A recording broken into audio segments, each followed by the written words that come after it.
Salam berdoa dan berjaga senantiasa di akhir zaman. Kekasih-kekasih Tuhan, kita akan bedah kitab Wahyu kepada jemaat Tiatira di pasal 2 kitab Wahyu ayat 18 sampai 29.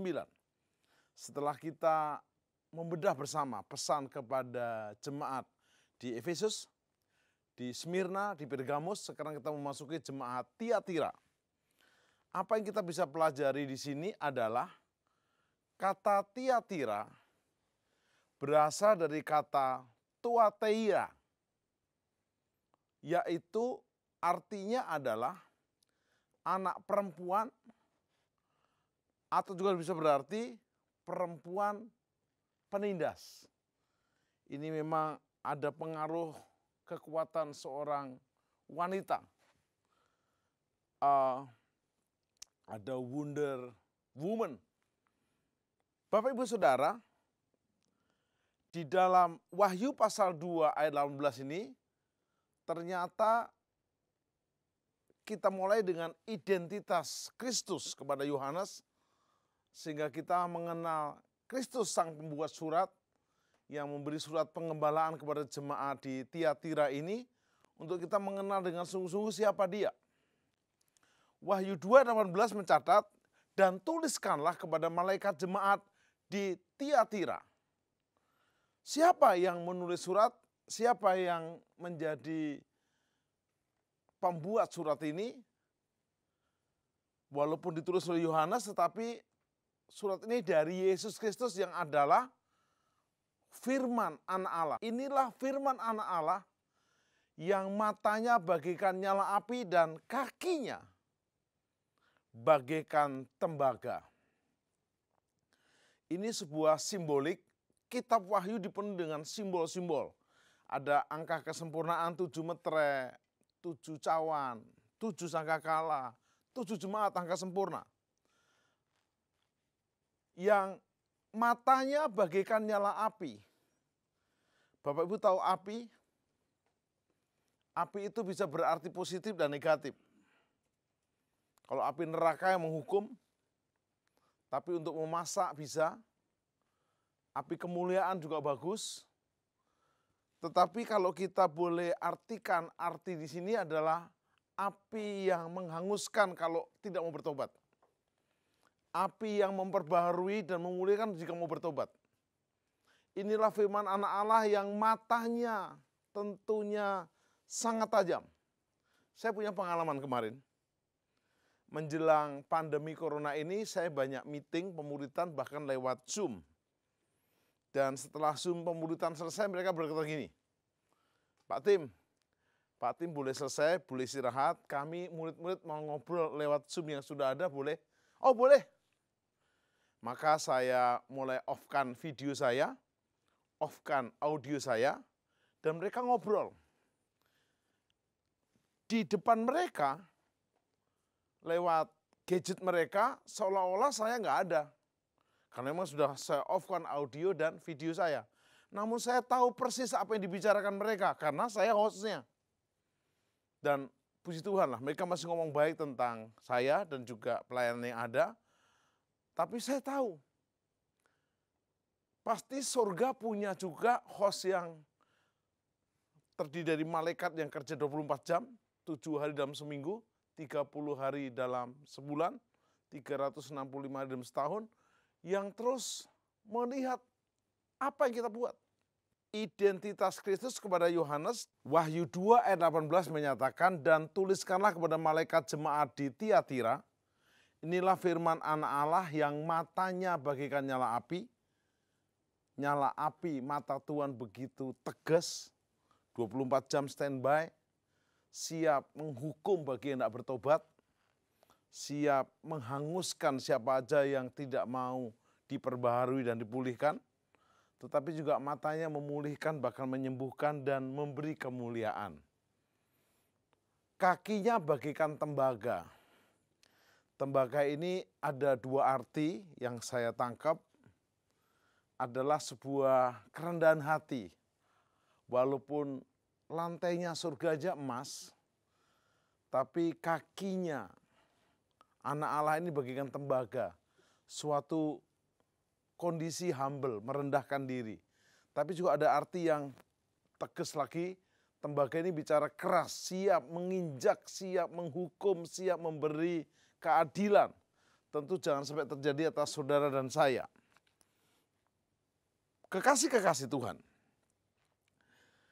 Ternyata setelah identitas Kristus disampaikan kepada Yohanes untuk jemaat di Tiatira ini, ada yang menarik. Ada pujian kepada jemaat di Tiatira. Wahyu 2 ayat 19. Aku tahu segala pekerjaanmu, baik kasihmu maupun imanmu, baik pelayananmu maupun ketekunanmu. Aku tahu bahwa pekerjaanmu yang terakhir lebih banyak daripada yang pertama. Pujian diberikan Tuhan Yesus Kristus kepada jemaat Tiatira ini, pujian yang sangat-sangat powerful. Aku tahu segala pekerjaanmu, ini menghibur saya. Saya sudah belasan tahun syuting seperti ini, tidak selalu kuat dan juga on fire, kadang-kadang juga rasa berat, tapi harus berjuang. Tapi Tuhan berkata, aku tahu pekerjaanmu. Jadi kepada teman-teman kru yang ada yang membantu program ini, Tuhan tahu pekerjaan saudara. Ini penghiburan buat kita. Baik kasihmu maupun imanmu, kasih kita terus diperhitungkan oleh Tuhan. Iman kita diperhitungkan oleh Tuhan. Baik pelayananmu, dahsyat, ketekunanmu luar biasa. Bahkan pekerjaanmu yang terakhir lebih banyak, ada sebuah peningkatan. Untuk itu Anda harus mengucap syukur. Anda harus berterima kasih. Dan Anda bertekad lebih dekat dengan Dia. Lebih sungguh-sungguh dalam Dia. Hari-hari ini, ayo lebih sungguh-sungguh.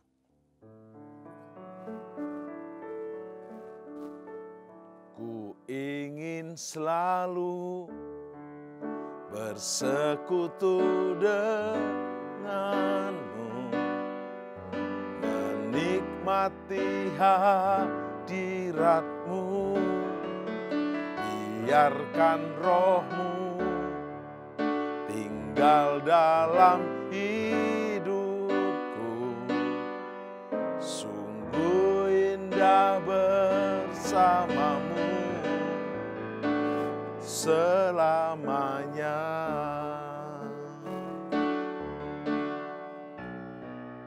Ku ingin selalu bersekutu denganmu, menikmati hadiratmu, biarkan rohmu tinggal dalam hidupku,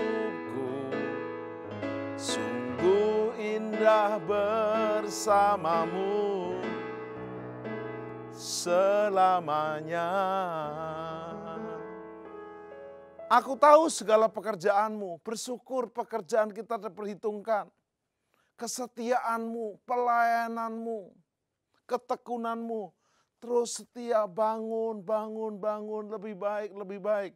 Bahkan pekerjaanmu yang terakhir lebih banyak dari yang pertama, meningkatkan diri. Pujian ini kita syukuri. Seperti Tuhan memuji jemaat Tiatira, Tuhan memuji kita. Gereja Tuhan akhir zaman. Tapi tidak lama kemudian ada ayat 20 yang sangat-sangat harus kita jujur, ini bikin syok. Saya juga syok karena itu juga untuk saya. Tetapi aku mencela engkau. Waduh. Tuhan mencela. Kalau sampai pimpinan kita mencela, kita bisa naik pangkat. Kalau calon istri atau suami kita mencela, bisa batal menikah. Dan kalau Tuhan mencela, kita bisa tidak masuk surganya loh. Karena engkau membiarkan wanita Isabel sayang, sudah baik, setia, tekun, membiarkan wanita Isabel yang menyebut dirinya nabiah. Padahal Isabel ini menjadi istri Ahab, perempuan kafir penyembah berhala, hidup jauh tahunnya, ada 7-8 abad sebelum zaman gereja mula-mula. Tapi pengaruh spiritnya sampai hari itu masih menguasai, bahkan sampai hari ini. Karena wanita Isabel yang menyebut diri nabiah ini mengajar dan menyesatkan hamba-hambaku. Ayat 20 ini berkata, supaya berbuat zina dan makan persembahan-persembahan berhala. Dan aku telah memberikan dia waktu untuk bertobat. Tapi kalau tidak mau bertobat dari zinanya, penyembahan berhalanya, penghakiman Tuhan akan datang. Mungkin saudara agak bingung. Jangan bingung, tenang aja. Isabel itu adalah spirit, roh. Disinyalir bahwa jemaat Tiatira memiliki kasus seorang wanita yang tidak hanya melakukan kejahatan seksual secara fisik, sangat mungkin gagasan itu adalah kejahatan seksual disertai penyembahan berhala. Bahkan ada juga namanya adalah selingkuh rohani, yaitu perzinahan rohani. Saya coba jelaskan. Kuil-kuil yang ada di Tiatira, mereka bukan hanya menyembah berhala, tapi penyembahan berhalanya disertai dengan perzinahan. Banyak anak-anak muda, perempuan dan laki-laki yang memberikan bakti dirinya, penyembahan bakti, untuk melayani. Kalau yang perempuan layani laki, laki yang perempuan, bahkan mungkin mereka sesama jenis, bukan hanya penyembahan berhala, tapi mereka melakukan seksual saat penyembahan. Dan ini sangat dibenci oleh Tuhan. Hari-hari ini ingat, spiritnya masih ada. Anda perhatikan di beberapa kondisi negara yang mayoritas mengaku katanya percaya, tapi kebebasan di sana sebebas-bebasnya. Kalau di Indonesia istilahnya adalah kumpul kebo, di sana istilahnya adalah buffalo together. Ya agak mirip-mirip. Kalau kumpul kebo, lahirlah anak kerbau. Nah kan ini bahaya, tentu tidak kerbau beneran, tetapi kelakuannya kayak kerbau. Tidak pernah ada kerbau itu datang jantan betina ke gereja dan datang ke pendeta, Pak mau konseling pranikah, prakawin, tidak ada. Tapi terjadilah zaman sekarang perzinahan seperti ini. Dan mereka ada beberapa yang pelayanan, tentu ini off the record, semoga tidak ada lagi. Tapi ini ditegur dengan keras, bahwa hari-hari ini jangan terjadi lagi. Nama Isabel dalam bahasa Ibraninya adalah Isabel. Bahasa Yunania adalah Iesabel, artinya Baal adalah suami dari yang bersangkutan.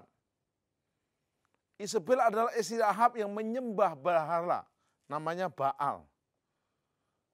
Baal itu dewa hujan, dewa kemakmuran, dan kita ingat pada zaman Ahab menyembah Baal ini, mengharapkan hujan dan kemakmuran, justru Nabi Elia berkata, tidak akan turun hujan atau embun di 1 Raja-Raja 17 jika tidak kukatakan. Kenapa justru mereka berharap sama Baal? Tuhan kasih pelajaran. Harapkan Baalmu dan nikmati kemarau panjang. Kemarau itu yang normal kan cuma semusim. Ini 7 musim, 3,5 tahun rasain. Sampai akhirnya betul-betul Ahab menyerah. Dan Elia menegakkan kebenaran. Kekasih-kekasih Tuhan, mari kita akan lihat bersama-sama di Wahyu pasal 2 ini ayat 22 dan 23. Lihatlah, jemaat Tiatira, jadi kepada gereja Tuhan akhir zaman, saudara dan saya, termasuk saya, lihatlah, aku akan melemparkan dia ke atas ranjang orang sakit. Jangan sampai kalau diangkat ke ranjang sakit masih agak sopan, dilemparkan. Kita bersyukur dalam era pandemi corona ini kita sehat. Kita tidak perlu diranjang rumah sakit. Sudah diranjang dan bayar lagi. Dan tidak tahu kapan sembuhnya, obatnya belum ada. Jangan sampai. Kalau nggak mau bertobat, dilemparkan ke atas ranjang orang sakit. Dan mereka yang berbuat zina dengan dia akan kulemparkan ke dalam kesukaran besar. Jangan sampai resesi besar terjadi jika mereka tidak bertobat dari perbuatan-perbuatan perempuan itu. Spiritnya, spirit kedagingan. Spiritnya, spirit nafsu. Jangan masuk pelayanan, jangan beribadah, ada nafsu dicampurkan di sana. Pastikan motivasimu murni dan kudus. Pastikan hari-hari ini tidak ada motivasi campuran. Ada yang cari jodoh, cari partner untuk bisnis, cari kesempatan untuk marketing. Jangan, murnikan dirimu. Jangan ada campuran, bahaya. Wahyu 22 ayat 23, dan anak-anaknya akan kumatikan. Wow. Kalau bicara kumatikan, selesai sudah. Dan anak-anaknya akan kumatikan dan semua jemaat akan mengetahui bahwa akulah yang akan menguji batin dan hati orang. Tuhan itu menguji bahwa aku akan membalaskan kepada kamu setiap orang menurut perbuatannya. Daud berkata dengan lagu ini, ujilah aku Tuhan, cobalah aku Tuhan, selidiki batinku dan hatiku, mataku tertuju padamu. Aku cinta padamu Tuhan. Aku rindu hadirat-Mu Tuhan. Aku ingin selalu dekat padamu, menikmati kehadiran-Mu, menikmati kehadiran-Mu. Daud berani berkata, ujilah aku Tuhan. Dia yang menguji. Saudara, pandemi corona ini ujian. Menurut saya masih ujian awal. Ada ujian-ujian yang lebih besar. Adakah kita lemah iman gara-gara tidak boleh beribadah di gedung gereja, di gedung ibadah? Walaupun kita ibadah di rumah, Tuhan hadir di rumah. Tuhan hadir bersama kita. Kita bersyukur Allah Bapa dalam Yesus dan Roh Kudus adalah Allah yang omnipresent. Dia hadir di mana-mana. Karena itu, mari kita bersyukur, kita tidak perlu menghadap kemana, tidak perlu berdiri di mana, tapi begitu hati kita terbuka, dia masuk. 2-3 orang berkumpul atas namanya, namaku disebut, merendahkan diri, aku mendengar dari surga. Kekasih-kekasih Tuhan, Tuhan yang menguji hati kita, menilai, hari-hari ini kita mau bertobat, atau seperti jemaat Tiatira yang kondisinya masih sebagian terpengaruh roh Isabel. Isabel akhirnya binasa dan tidak jelas. Dan saya jarang menemukan wanita hamil berkata, nanti nama anak saya perempuan ini Isabel, nggak ada, jarang. Bahkan nggak ada. Saya juga belum pernah ketemu ibu gembala namanya Ibu Gembala Isabel, nggak ada. Begitu rusaknya nama ini nggak ada yang nyontoh. Isabel juga diartikan Isabel, itu terjemahan saya sendiri. Mari kita lihat Wahyu 2 ayat 24 dan 25. Tetapi kepada kamu, yaitu orang-orang lain di Tiatira, yang tidak mengikuti ajaran itu, ternyata ada yang tidak mau terpengaruh. Dan yang tidak menyelidiki apa yang mereka sebut seluk-beluk iblis. Kepada kamu aku berkata, aku tidak mau menanggungkan beban lain. Tetapi apa yang ada padamu, peganglah itu sampai aku datang. Wow. Peganglah. Peganglah. Pegang apa? Pegang apa yang ada padamu. Kebenaran. Keteguhan iman dalam Yesus. 1 Korintus pasal 15 ayat 5-7 berkata, tetapi syukur kepada Allah yang telah memberikan kepada kita kemenangan. Ayat 58, 1 Korintus 15, karena itu saudara-saudara berdirilah teguh. Jangan goyah. Giatlah selalu dalam pekerjaan Tuhan. Ini kebenaran yang sangat dahsyat. Sebab kamu tahu jeripayahmu bersama Tuhan tidak pernah sia-sia. Apa yang menarik? Kebenaran diungkapkan Tuhan secara bertahap. Pada zaman ini, kepada jemaat Tiatira, tetap ada yang mau pegang kebenaran. Terus, pegang terus kebenaran. Pegang firman Tuhan. Filipi 2:5 berkata, hendaklah kamu dalam hidupmu bersama menaruh pikiran dan perasaan seperti Kristus. Pikiran itu apa? Pikiran itu firman. Perasaan itu apa? Cinta.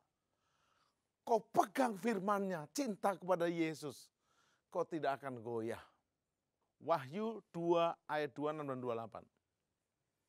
Dan barang siapa menang dan melakukan pekerjaanku sampai kesudahannya, kepadanya akan kukaruniakan yang namanya kuasa atas bangsa-bangsa.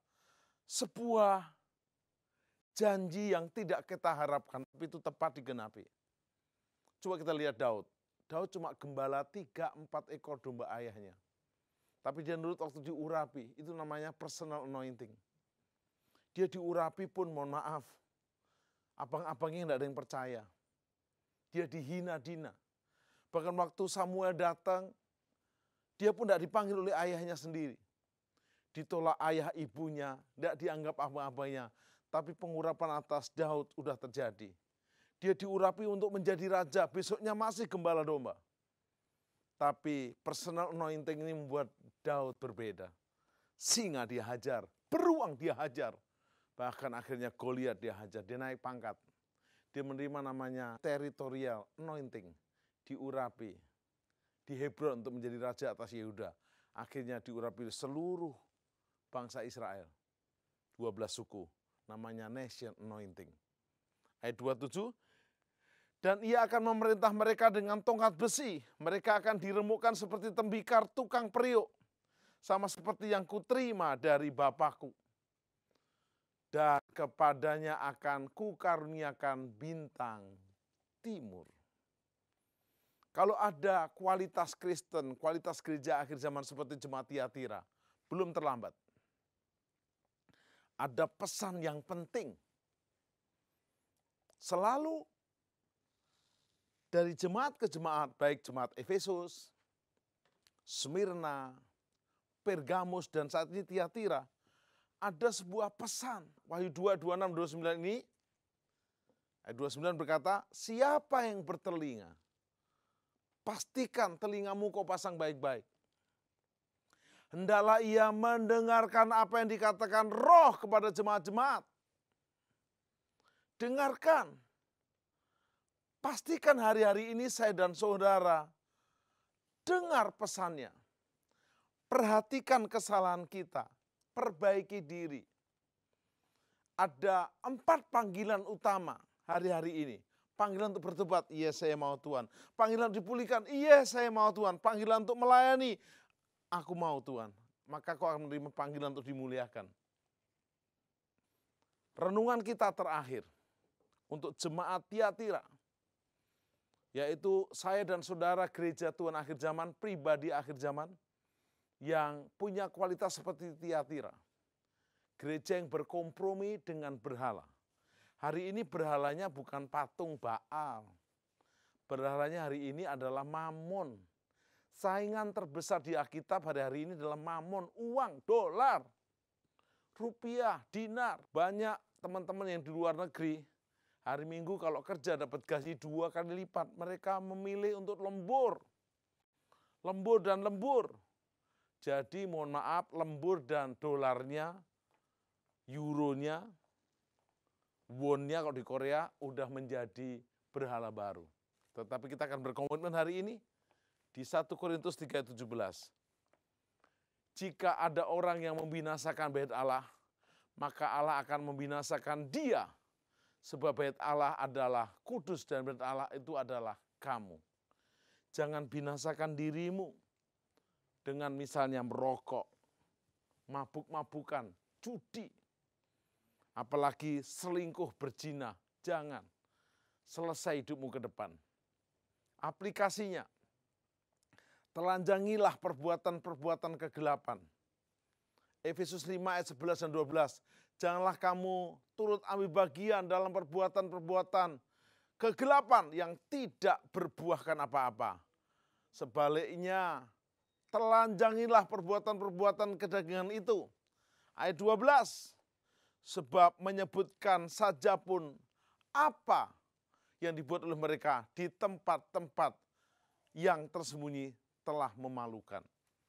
Perhatikan hari-hari ini saya dan saudara pastikan hidup kita seturut firman-Nya. Minta diajar oleh Tuhan. Minta dibimbing oleh Roh Kudus. Minta Bapa memberkati kita.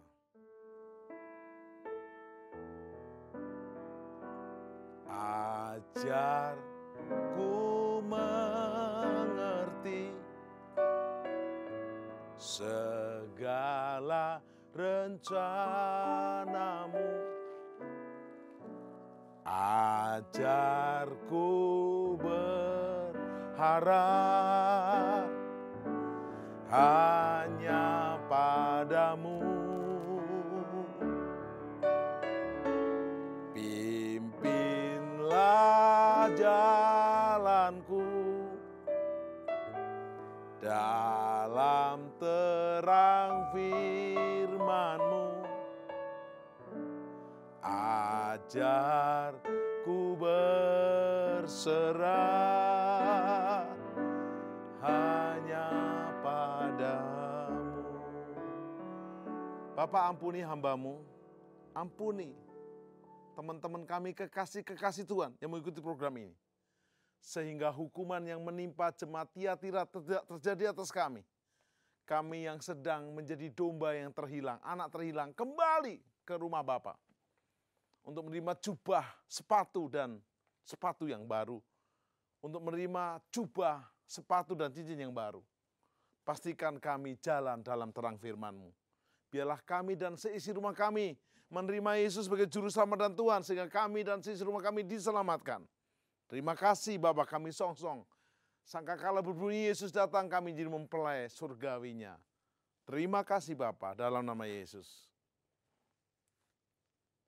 Amin. Salam berdoa dan berjaga senantiasa. Yes.